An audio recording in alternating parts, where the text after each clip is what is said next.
Hello and welcome to Fun with Failure. This is Malicious Compliance Edition. I found 5 funny stories of people who followed instructions to the point of irritation to unreasonable request. Hope you enjoyed this edition, and for stories like this and more, please subscribe. With that said, let's get started. Number 1. So you don't want any emails. Alright. I work in IT on the night shift. I get the crappy work of creating and terminating accounts across all of our systems. There's a specific user that requests accounts to be created frequently, just to give us some specifications, far beyond normalcy, on how she wants her creations done. Fine, alright. Then she submits 10 tickets at once. Fine, alright. I complete each ticket to her standards and email her letting her know that the new account is created, and I provide her with new credential forms for new employees. Apparently 10 emails is too much, and she requests that she receives no more emails. Fine, no more emails. Then she complains to my boss that she no longer receives credential forms for each ticket, and she wants emails to be sent again. 2 weeks later, she submits 40 tickets that she has been saving. I send an email for every single ticket. Number 2. Oh, I'll change your baby. My cousin worked on a plane as a cabin crew. On one trip to Eastern Europe, there was this nice Irish lady who was exhausted. This woman had a baby, and the crew cabin offered her if she wanted to give them the baby, and they will care for it. We used to do this for certain mothers who were nice. So my cousin has this child in the gallery, and keeping it company. It was very quiet for some reason, and they didn't need all the staff. Later he goes out, and this Nigerian woman hands her baby to him and screams, "Change my baby!" Of course, implying for him to change the child's diaper. This was not part of the job, but my cousin hitched a plan. You see, this woman was a jerk. She was mean to him earlier, and now expected my cousin to start wiping her baby's butt. He walks into the gallery, swaps the black baby for a white baby, and walks out with the white baby and says, "There, I've changed your baby." Number 3. Shorts are not permitted at work.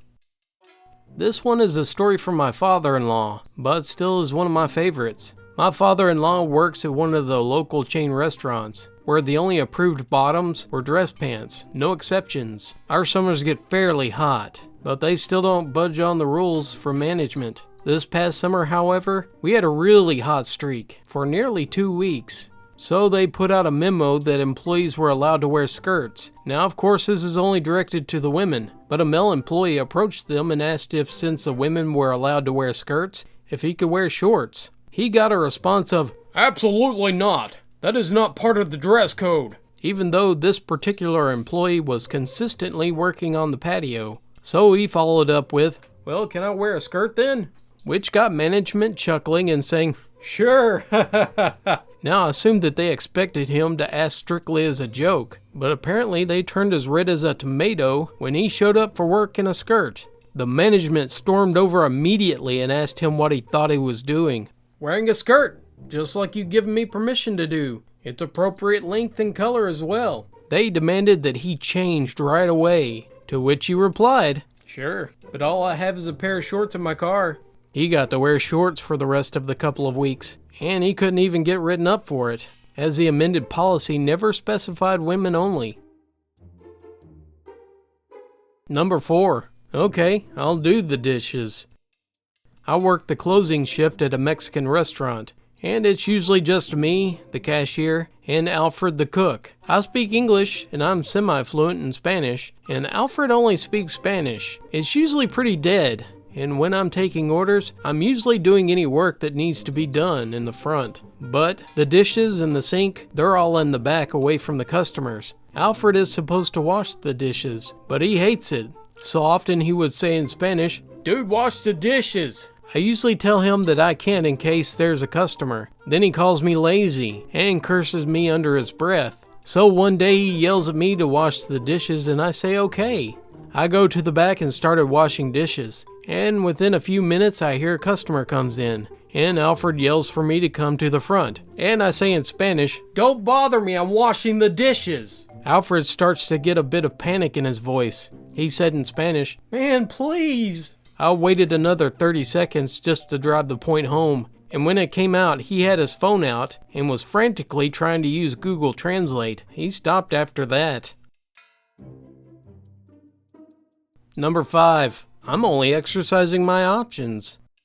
This happened to my best friend. Back in high school, let's call him Paul. We were seniors then, and our group was comprised mostly of leaders of the various clubs around campus. I was head of the math club, while he was the scouts leader and officer in the mountaineering club. One day, our physics teacher was out sick, and the school divided its classes among different teachers. Our class gets Mrs. Biatchface, or I'll just call her BF, who was a biology teacher, and had a reputation for being one of those teachers who have that, "what I say goes, no questions" kind of attitude. As luck would have it, our class had double physics that day, which was cut in the middle of lunch. During the first physics class, Miss BF stated that there's no gravity on the moon. Paul raised his hand and stated that there is, even if it was a fraction of the Earth's, simply because everything that has mass had gravity. Miss BF dismissed his statement and emphasized that there's no gravity on the moon, and she told Paul off, asking him if he had a science degree, and that she was the teacher. By lunchtime, Paul was seething, for he knew he was right. He spent his lunch break in the library, photocopying multiple books that proved and explained that there is indeed gravity on the moon. He went up to the teacher's lounge and showed Mrs. BF his findings, only to be dismissed by the teacher. During the second class, it was obvious that Paul was upset. Mrs. BF continued the lesson and stated that, as previously discussed, that there was indeed no gravity on the moon. Paul once again stood up, states his source this time, and insists that there is indeed gravity on the moon. And this is what was said. "As I explained to you, Paul, there's no gravity on the moon. Now please stop interrupting the lesson." "But it's clear there is gravity on the moon." "Well, if you don't like what I'm teaching, you may leave the class. There are 1, 2 doors, and 1, 2, 3, 4, 5, 6, 7, 8 windows to do so." We were on the 5th floor of the building, and being a rock climber and mountaineer, and having had the luck of being seated by the windows, Paul climbs out the window. Mrs. BF races to the window and pulls him back inside, clearly angry and panicking. She takes him to the principal's office, where a confused principal greeted them. Note, the principal used to be a science teacher as well. Here's the conversation. "Paul, what brings you here?" "He tried to climb out the window during class." "Now, why would you do that?" "Well, Mrs. BF didn't like me questioning her statements, and she told me if I didn't like her lesson, that I may use the door or the windows to exit her class. I was merely exercising my options, ma'am." "What statements were you questioning?" "Well, Mrs. BF said that there's no gravity on the moon, and even after showing her resources contradicting her statement, she still insisted on it." "Paul, you go back to class. Mrs. BF, please stay." Paul exits the office, and he listens in as the principal tears BF a new one. Thank you very much for joining me. If you enjoyed those short stories, please give me a thumbs up and subscribe for more in the future. If you have any malicious compliance that you did in the past, please leave it down in the comments. Or if you have a nice long story, you can send it to my email at funwithfailure@gmail.com. Thank you very much for listening, and until next time, have fun following instructions.